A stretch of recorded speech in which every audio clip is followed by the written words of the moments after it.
दुनियाए सहाफ़त में इल्म व कलम के ताजदार हारून अल रशीद ने ट्वीट की कि इस परवरदिगार को हाजिर नाजिर जानकर जिसके कब्ज़ा कुदरत में मेरी जान है, मैं पूरा इत्मीनान करने के बाद आपको बता रहा हूँ कि कम अज़ कम 40 से 50 सीटों पर इंतखाबी नताइज तब्दील किए गए हैं।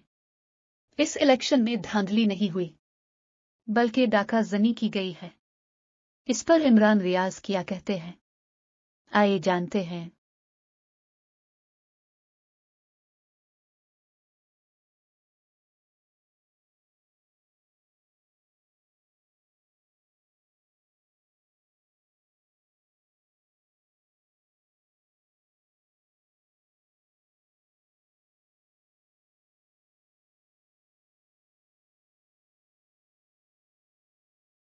और क्या बना सकती है, ये बहुत बड़ा सवाल है।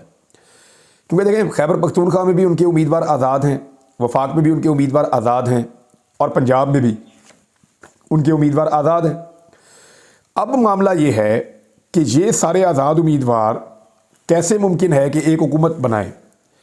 उसके लिए इनको किसी जमात का हिस्सा तो होना पड़ेगा ना, तो ये कैसे करेंगे?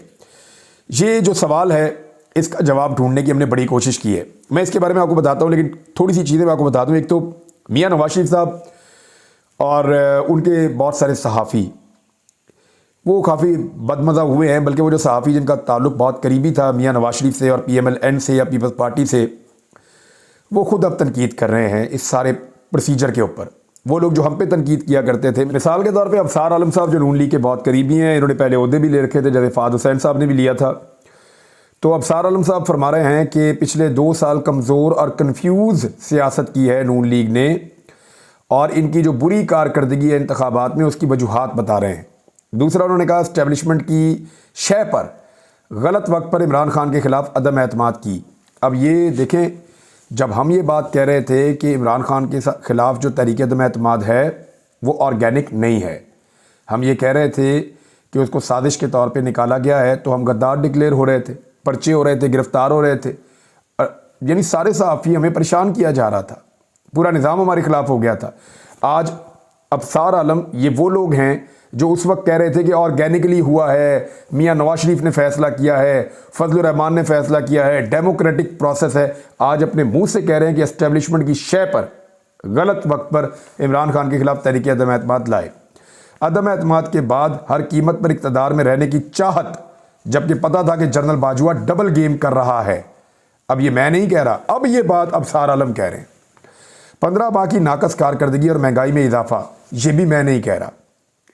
ये मैं जब कहता था पहले PDM को कि ये महंगाई बढ़ाते चले जा रहे हैं, आम आदमी को पीस रहे हैं, दबा रहे हैं, तो सारे हमारे ऊपर चढ़ाई कर देते थे कि भाई ये क्यों कह रहे हैं आप, वो तो मुल्क को बचा रहे हैं।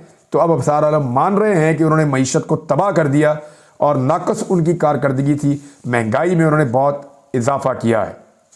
फिर एक और बात कही इन्होंने, अवाम की नफ्स को गलत पढ़कर वोट को इज्जत दो के नारे से पीछे हट गए। अब जब ये बात हम कहते थे कि ये वोट को इज्जत देते देते वोट की चोरी पे आ गए हैं, बल्कि कहीं और इज्जत देना इन्होंने शुरू कर दी है और ये डीले मार रहे हैं, तो उस वक्त हमारे ऊपर चढ़ाई होती थी। आज अफसार आलम ने तस्लीम किया कि एक्चुअली नून लीग ने यह सब किया है।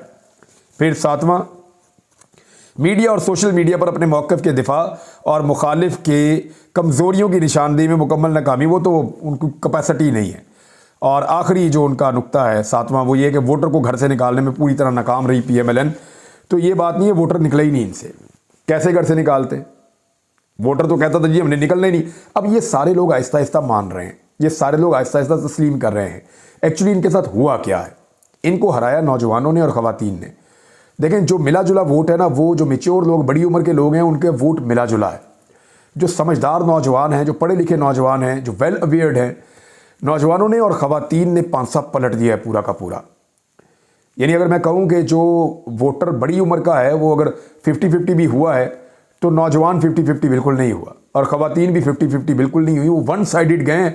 उन्होंने सब ने निकल के इमरान खान के उम्मीदवार का उन्होंने निशान ढूंढा, निशान ढूंढ के उसके ऊपर ठप्पा लगाया, उन्होंने ये किया। अब ये हुआ क्यों? देखें, गालियों से अखज़ किए हुए लफ्ज़ जो हैं, उनसे तो ये पाकिस्तान तहरीक इंसाफ के नौजवानों को बुलाते हैं।